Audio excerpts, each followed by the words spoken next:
talking about how to do an abdominal examination. So let's start with the lecture. So the objective of this examination would be that you should know what is the proper exposure in abdominal examination, what is position of the patient, that you should be knowing the position of the patient, and then steps of examinations are very important, and then what relevant examination that we should do in abdominal examination, and in the end you should be able to summarize your findings and then present your finding to the concerned person, consultant or examiner. So let's start with the examination. What you should do first is to introduce yourself to the patient.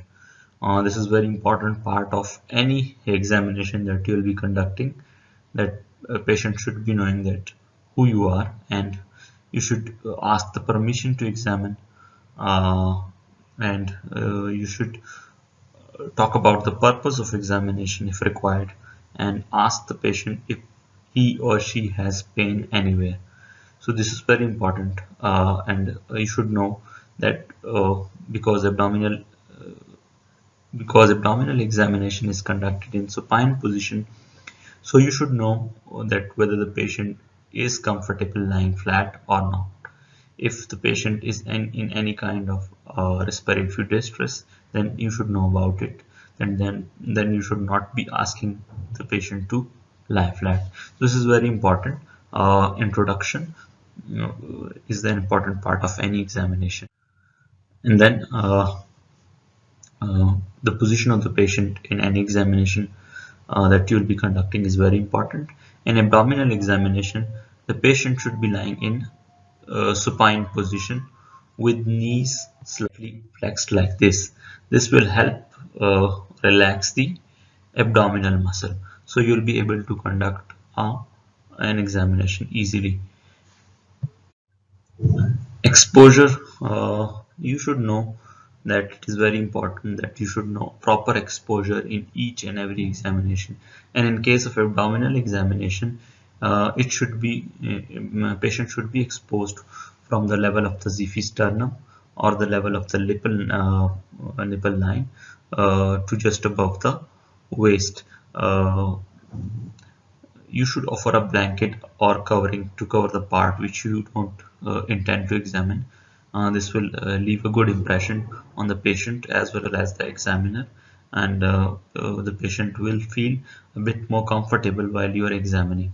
So exposure, you should know that in abdominal examination, you usually expose the patient from the level of the nipples to just to the level of inguinal region or just above the pubic line.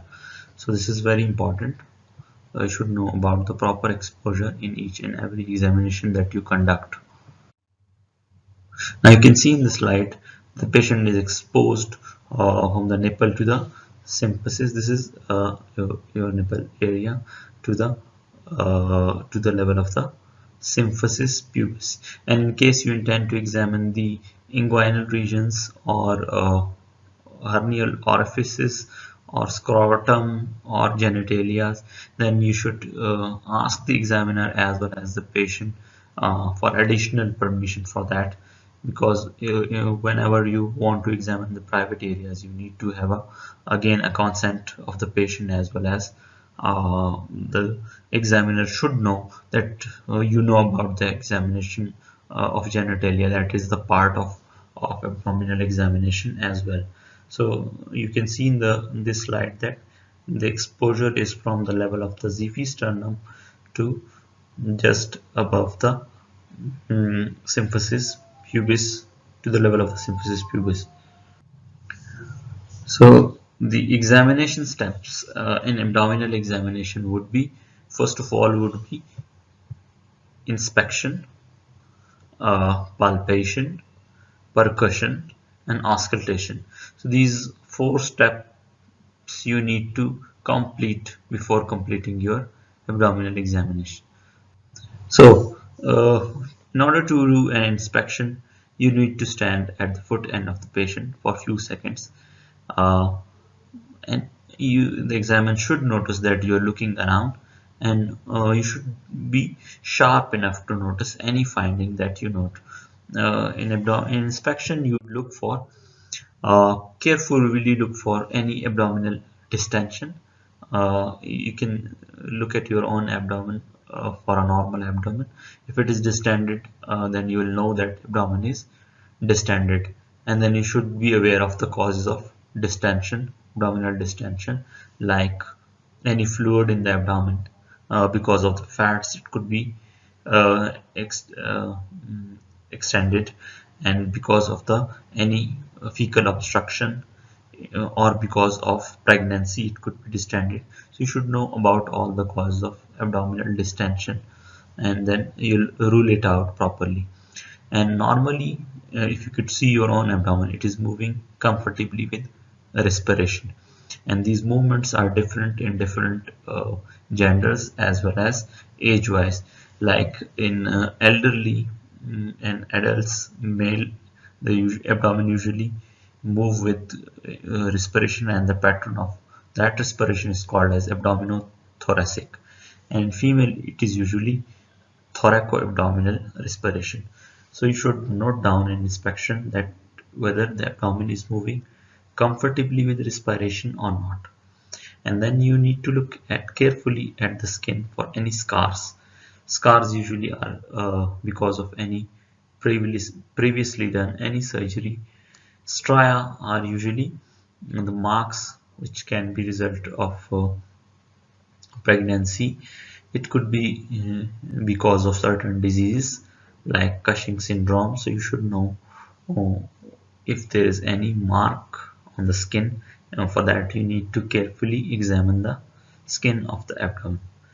Peristalses are normally not visible in the abdomen, but if they are visible, then there must be some problem. Like it can visible peristalsis can occur in various conditions.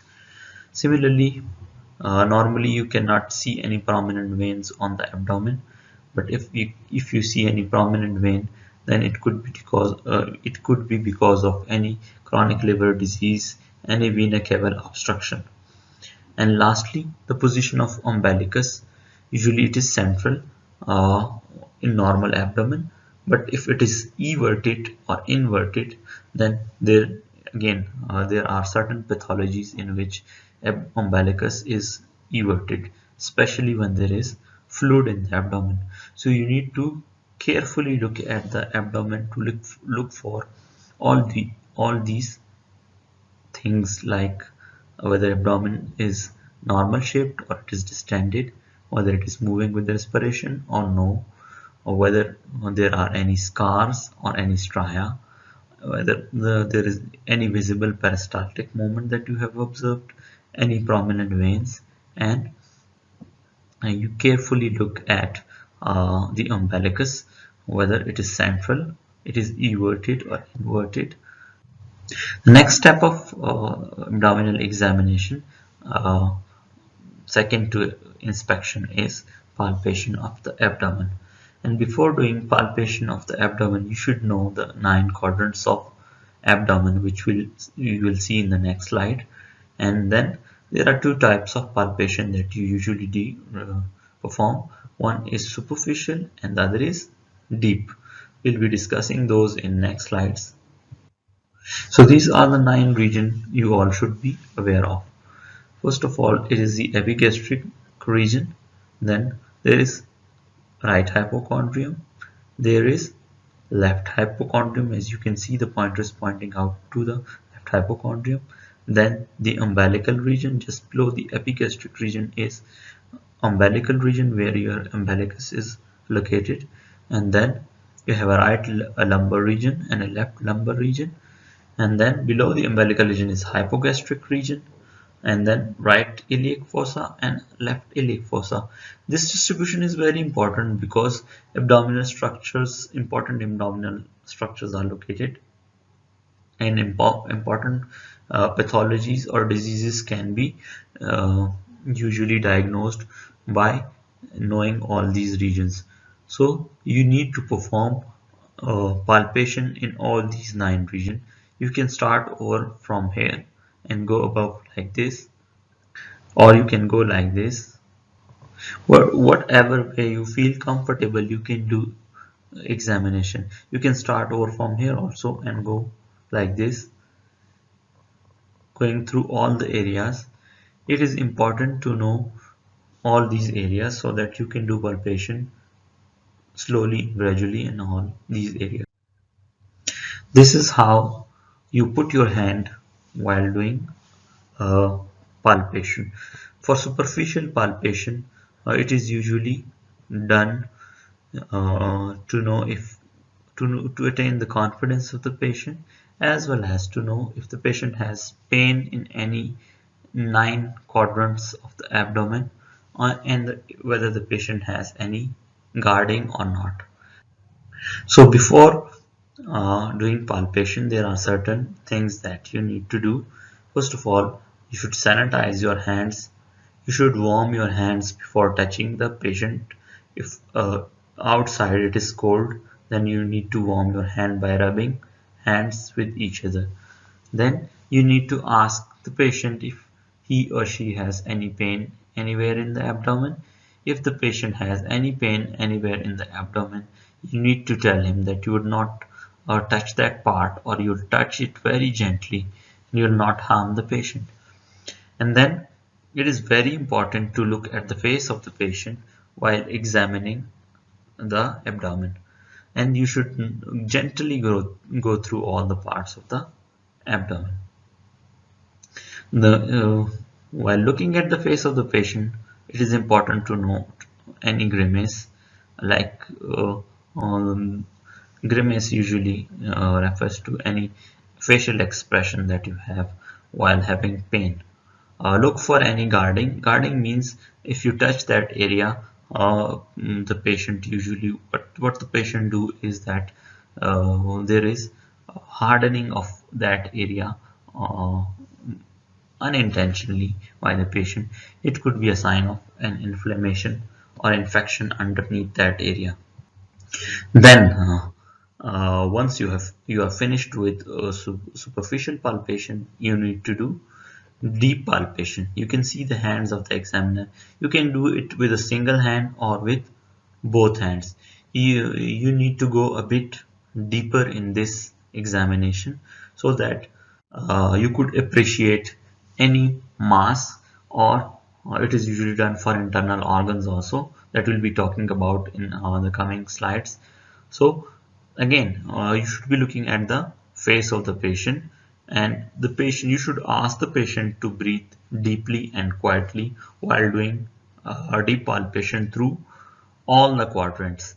And if you need if you notice any mass, so you should be sharp enough to know its shape. You should measure its size.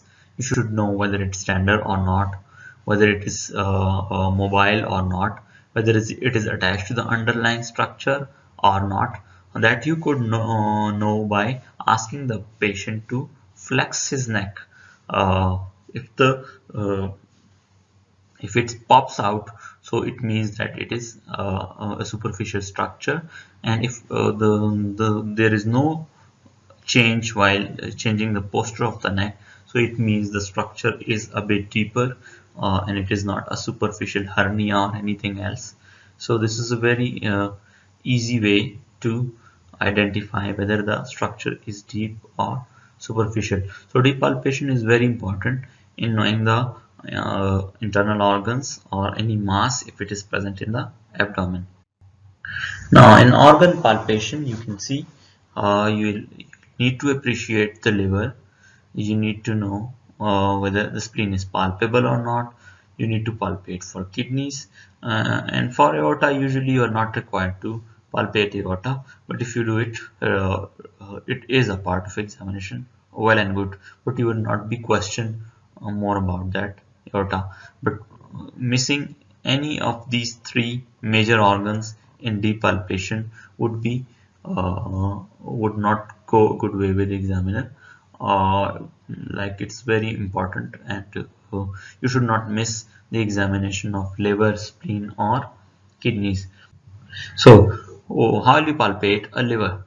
uh, you can see the liver, it is lying in the right hypochondrium, as the pointer points out, and it is slightly stretching the midline. It is crossing midline. Usually the liver enlarges in this direction, you can see. So you'll place your hand like this in the right iliac fossa, and it is very important to again look at the face of the patient and ask him to take breathe in and out.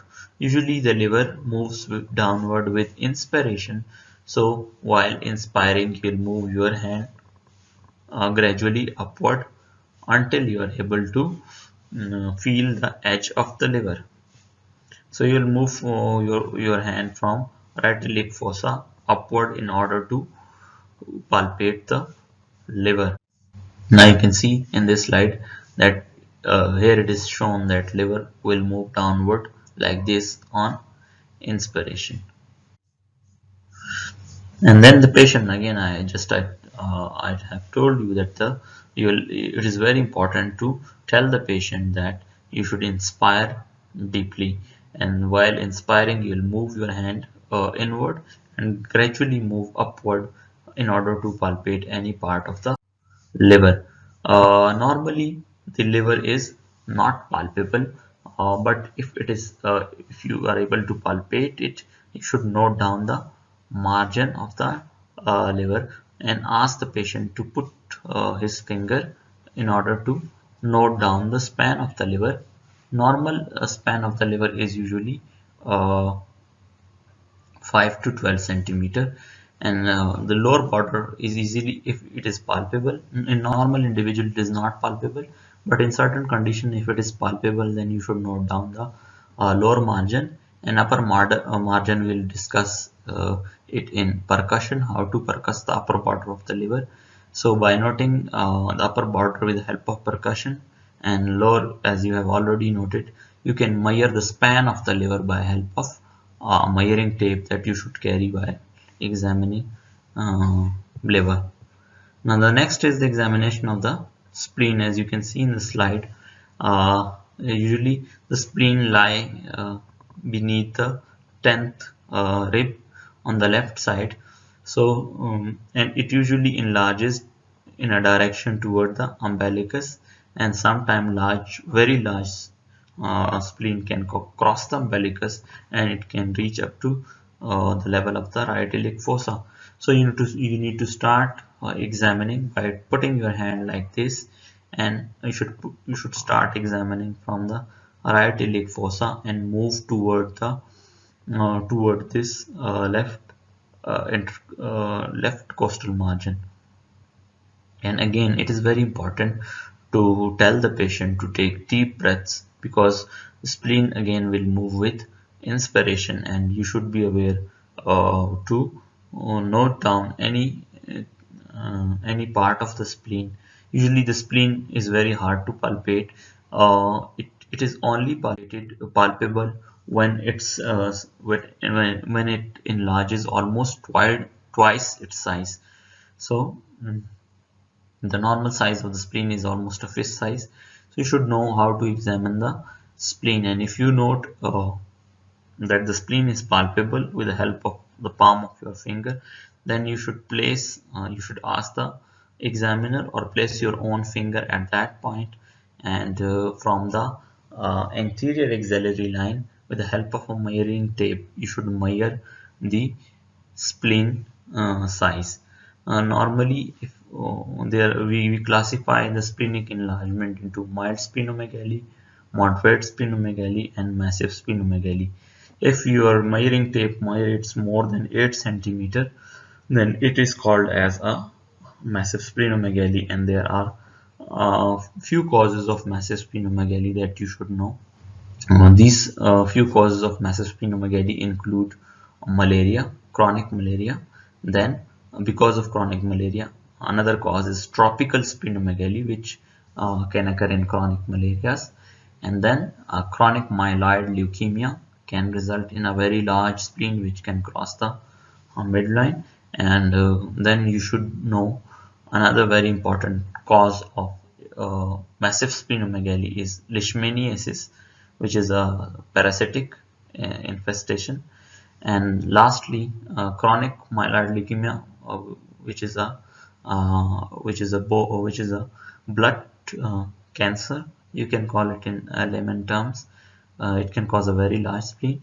And again, and lastly, myelofibrosis, which means that the bone marrow has fibrosed. It usually occur in elderly. So these are the few causes of very large spleen.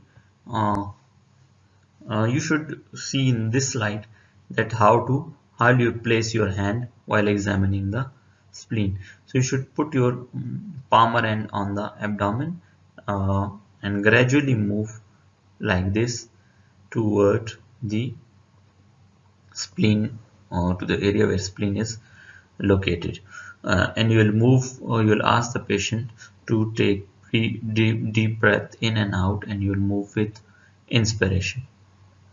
So if it is palpable, you can put your finger over there and measure it from this is the anterior axillary line with help of measuring tape that you will carry.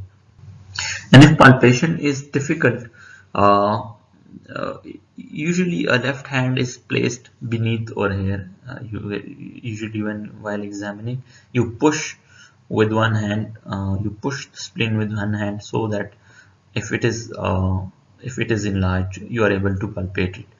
And if still it is not possible to palpate the spleen, and you are suspecting a splenomegaly, so you should ask the patient to turn towards your side, and then again ask him to inspire deeply, and maybe you are able to palpate then. Sometime only splenic notch, the notch of the spleen, is palpable. Again, another important question is asked in the scenario that how do you differentiate between spleen and kidney on clinical examination. This is a very frequently asked question, so you should know that there are few points that are in favor of spleen. Spleen usually enlarges toward the umbilicus, and you have a splenic notch. It moves downward with inspiration, and there is no bimanual examination for spleen. So these are the points that you should know about the spleen, that will help you differentiate spleen from kidneys. The next important step in palpation is the palpation of the kidneys, which the kidney, the right kidney is slightly lower because of the liver. So they have firm consistency and smooth surface. They move downward again towards the end. They move like this, not toward the umbilicus. So this is the point which differentiate kidney from the spleen. Now you can see in this slide how do you do a kidney examination. This is called as bimanual examination. While placing one hand below the lumbar region, the kidneys are located in right and left lumbar region, and with other hand you gently do a palpation, and you go slightly deep. Normally the kidneys are not palpable, but in certain condition again they could be enlarged, like in polycystic kidneys, few renal tumors that can cause enlargement of the kidneys. So you should be able to palpate the kidneys with help of this method. Next important step, I've missed here the aortic examination, which usually you are not required of doing, but if you want to do it, you can just place your two hands in the epigastric side to the left of the epigastric region to look for aorta. If there is any aneurysm, you will be able to palpate an aorta. Next step is percussion, but before going into the percussion, you need to know how to do percussion. You can see in this slide that you will hit one hand or middle finger of one hand on the middle finger of the other hand. This will become a plexor, and then you'll percuss various areas of the abdomen. Normally, the abdomen, the percussion, you can note down the percussion and in the videos that could be easily seen on YouTube. You can just write abdominal examination, and in that you will see how do the examiner do percussion. So I would advise all of you to see YouTube videos, especially of McLeod clinical examination videos, in which you can see how they perform percussion. So general abdomen, you will be able to appreciate the notes of percussion when you practically perform it. Normally the abdomen is resonant, but certain organs like liver, if it is lying beneath and you are doing percussion on it, then the note will become dull.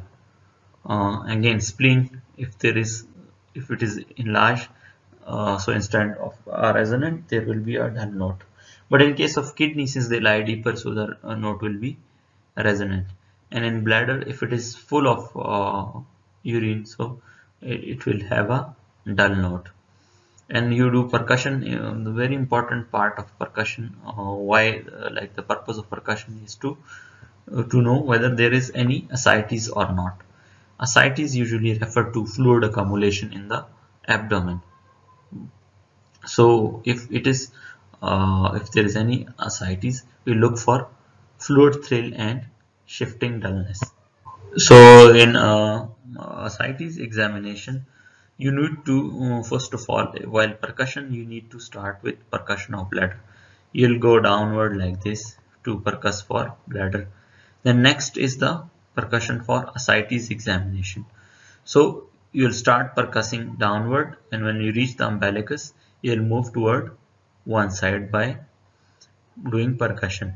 And if you note that there is any dullness, you'll ask the patient to turn around to the other side. So when the patient turn around to the other side, what you will see is the note will change from dull to resonant. So it means that the fluid has shifted from one side of the abdomen to the other side. So this will confirm that there is some fluid in the abdomen. That's why your note initially was dull while percussing, but when you shifted the patient towards one side and waited for almost 15 to 20 seconds, the fluid will shift from one side to the other side, and you'll say that ascites is present. Lastly, in the examination, the important part is the auscultation. Auscultation of the abdomen, you look for bowel sounds. Ideally, you should be looking for 1 minute. Again, you'll be able to appreciate bowel sound only if you hear it again and again with the help of your stethoscope. And then lastly, renal bruits. Bruits are abnormal sounds that are produced uh, by aneurysms. So so you will be asked to put your stent in various areas to look for renal bruit or femoral bruit. So you can place your stethoscope in 2-3 areas to look for bruits. Ideally, it has in the slide it is given as that the bowel sound should be heard within 2 to 3 minutes, but ideally should not waste your time too much on listening to on listening to bowel sounds. You just put your steth and wait for 30 seconds to you'll be able to hear any bowel sounds. And then if there are any abnormal sounds which are called as bruits, you should be able to appreciate once you hear them once. And once you are finished with the examination of the abdomen, you need to do relevant examination, which is very important in each and every examination. So first of all, you will look at the hands for any clubbing, KOILONYCHIA, any leukonychia, any dupitant contraction in the hands, any palmar sweating, uh, and you will ask the patient, once you have finished with the hand examination, you will ask the patient to stretch his or her arms, but before asking him to stretch, you need to ask him if he has any pain in the elbow or the shoulder joint. So you'll stretch his arm and you look for any tremor. Usually if there is any tremor or flapping, so that occur in usually a terminally ill patient of liver diseases, which is in a condition which is called as hepatic encephalopathy. Then you look for then it is important to look for radial pulse. You'll note down its rate, rhythm, volume and character, and then you'll check for blood pressure and temperature. And if you don't have time, you can tell the examiner that I would like to examine for I would like to examine blood pressure and temperature. This is the relevant examination, and then you move before moving toward the face examination. You need to know what is clubbing. Clubbing usually refer to the loss of normal nail bed curvature. You can see in this slide the patient has clubbing of fingers. The normal curvature of the nail bed is lost. So this is called as clubbing, and clubbing is a very important sign of chronic diseases like in abdomen. You should know the causes of clubbing. It can be secondary to tuberculosis. It can be secondary to inflammatory bowel diseases like ulcerative colitis and Crohn's disease. So it is very important to note clubbing. This is how you check for clubbing, by asking the patient to bring his two nails together. Normally, if you bring your two nails together, there is a gap which is called as a window. But in clubbed nail, this window will be lost. There will be no window. So and then you'll say that the patient has clubbing. This is called as KOILONYCHIA. When you have spoon-shaped nails, the nail becomes spoon-like. Usually KOILONYCHIA occur in iron deficiency anemia. Repeated contraction usually occur in again in chronic liver disease like alcoholic liver disease. There is a fixed flexion, fibrosis. So the arms appears like this. You can see in the slide. This is called as Dupuytren contraction. There are first of all a nodule appears, then fibrous cords crosses the metacarpophalangeal joint leading to contractures.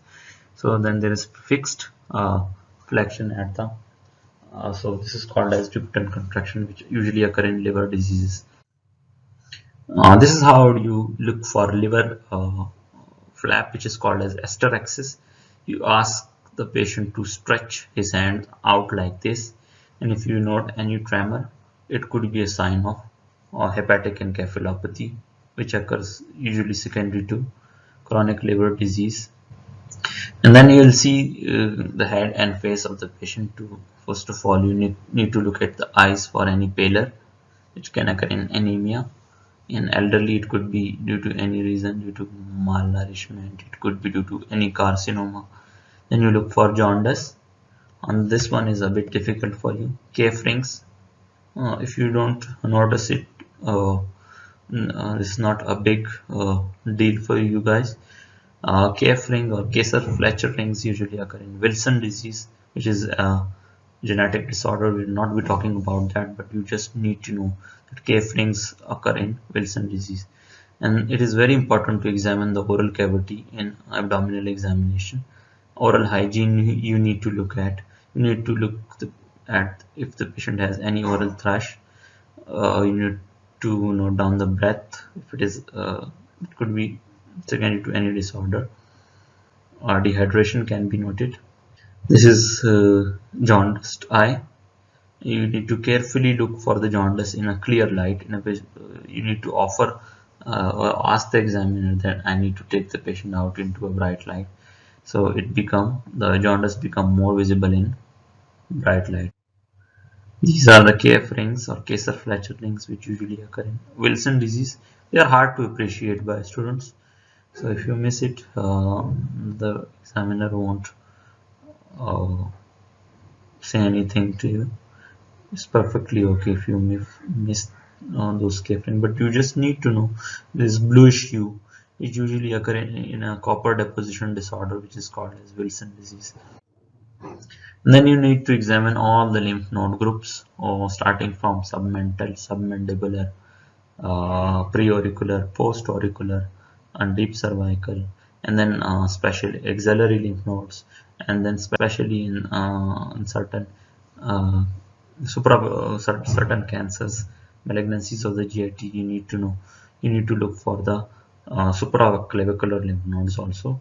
Lymph nodes could be enlarged in any malignancy. They could be enlarged in blood cancers like leukemias. They could be enlarged in lymphomas. Uh,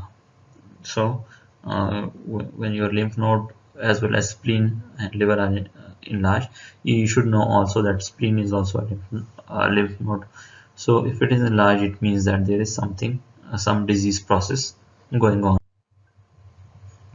And then you need to look at the chest to examine for spider nevi, which usually occur, which usually there is a central vein with branches like spider from it. It usually occur in you can see the images if you Google spider nevi. It usually occur in chronic liver disease.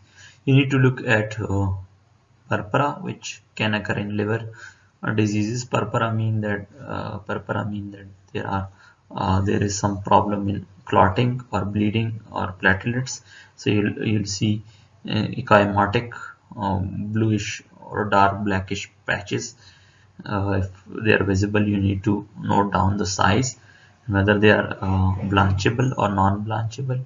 Blanchable means they disappear on pressing or not, or gynecomastia meaning abnormal enlargement of the breasts, which again can occur in chronic liver disease. Scratch marks can be due to obstructive jaundice. Whenever someone complains of itching, you should be aware that there is one cause of itching, that is obstructive jaundice. So you should be knowing that also, or you should note down any scratch marks. Sternal tenderness, you can ask the patient, or you can just gently press the sternum. That can occur in any malignancy of the blood cells like leukemias. So you should be aware of that. And in the end, you should summarize all your finding. While you're doing examination, you should be noting down all your findings, and you should be able to summarize all these findings and then present it to the examiner in a good manner.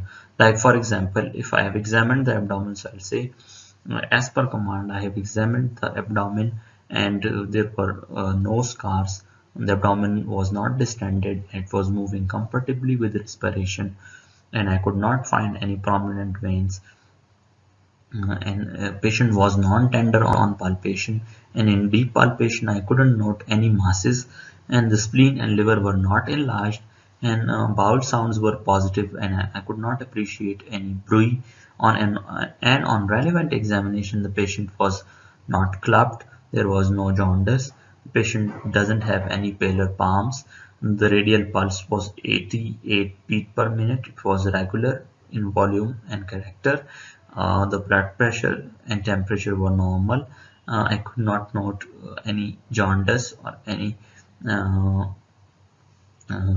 any pallor, conjunctival pallor. The oral condition was satisfactory. There was no oral thrush. The patient was not dehydrated. And I examined all the lymph nodes. They were not palpable. There were no spider nevi or any other important finding in the chest. And in the last, I would conclude my examination. And you should also look for pedal edema or sacral edema, because malnourishment is a single cause in GIT or any chronic disorder that can lead to pedal edemas. And then you should tell the examiner that I would like to complete my examination by doing a complete genitalia examination and a digital rectal examination, which is also a part of the abdominal examination. In this way, you present your case in a better and in a good manner. So that is how you do an abdominal examination. I would advise all of you to watch abdominal examination videos, which are frequent, which are available on YouTube. You can write macroid abdominal examination, but you should know the pattern is slightly different. Like in Pakistan, we first start from abdominal examination and then go to relevant examination.